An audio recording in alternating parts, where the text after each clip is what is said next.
Bonjour à tous, j'espère que vous allez bien. Nous sommes aujourd'hui le samedi 7 décembre et nous nous retrouvons pour un nouvel épisode des Cieux ouverts écrit par notre Père dans la foi, le pasteur I.E. Adeboye.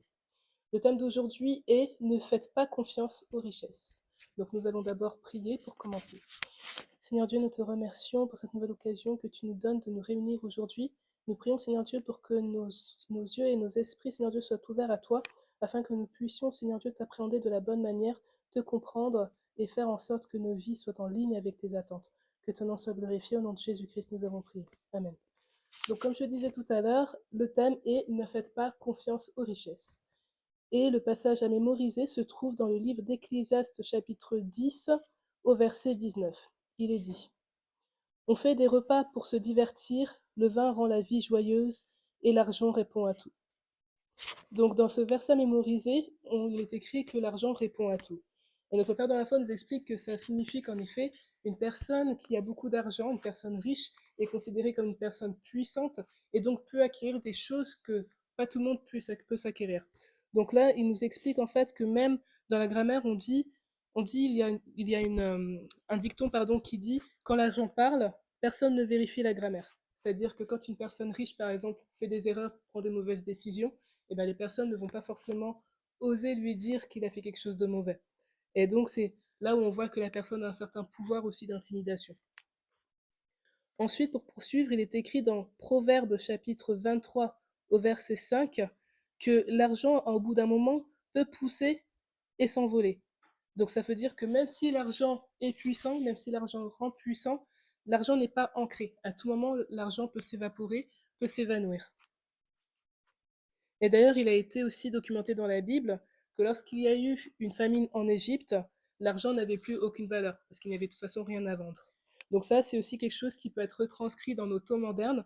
On voit qu'avec l'inflation, les crises économiques, les problèmes économiques de certains pays, eh bien la devise monétaire va s'évanouir tout d'un coup, et ensuite la personne qui était riche va se trouver en position de moins riche, voire pauvre. Donc c'est la raison pour laquelle notre Père dans la foi nous rappelle que puisque l'argent peut échouer, c'est quelque chose sur laquelle on ne doit pas se fier.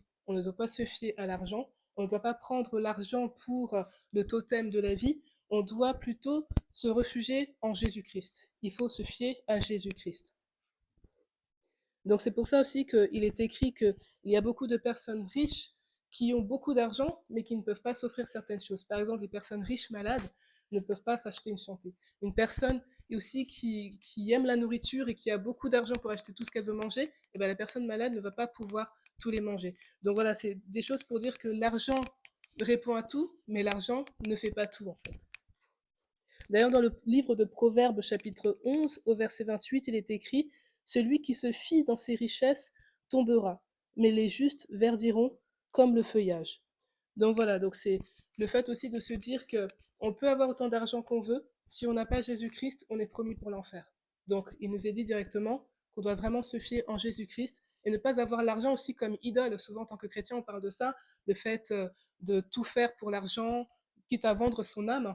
Bah, c'est en fait l'effet négatif parce qu'en fait, si on n'a pas Jésus-Christ, on a déjà tout perdu et les richesses à la fin va carrément rester sur la terre si jamais la personne va à la gloire ou même l'argent à la fin du monde n'aura plus aucun intérêt. Donc vraiment l'intérêt en tout cas de se fier en Jésus-Christ, d'être ancré en Jésus-Christ et de ne pas laisser les fluctuations des situations financières en tout cas le remplacer dans nos vies.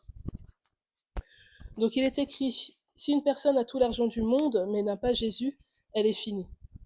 Voilà, donc c'est ce qu'on doit vraiment retenir aujourd'hui. Et pour conclure, il est écrit, bien-aimé, l'argent que vous avez sur votre compte bancaire, aussi important soit-il, peut vous faire défaut.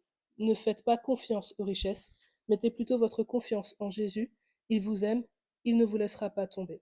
Et ensuite, le plan clé est, ne faites pas confiance à l'argent, faites confiance à Jésus-Christ, parce que Jésus-Christ est le seul qui ne change pas, et le seul qui ne vous laissera pas tomber.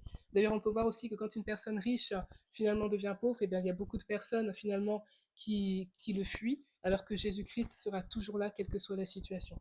Sur ce, nous allons prier pour clôturer l'enseignement d'aujourd'hui. Seigneur Dieu, nous te remercions pour cette nouvelle parole que nous avons entendue aujourd'hui. Nous prions, Seigneur Dieu, pour que cette graine germe dans nos vies et que nous comprenions, Seigneur Dieu, que Jésus-Christ est notre seul ancrage. Que ton nom soit glorifié, Seigneur. Merci, au nom de Jésus-Christ, nous avons prié. Amen. Sur ce, je vous souhaite une bonne journée ou une bonne soirée.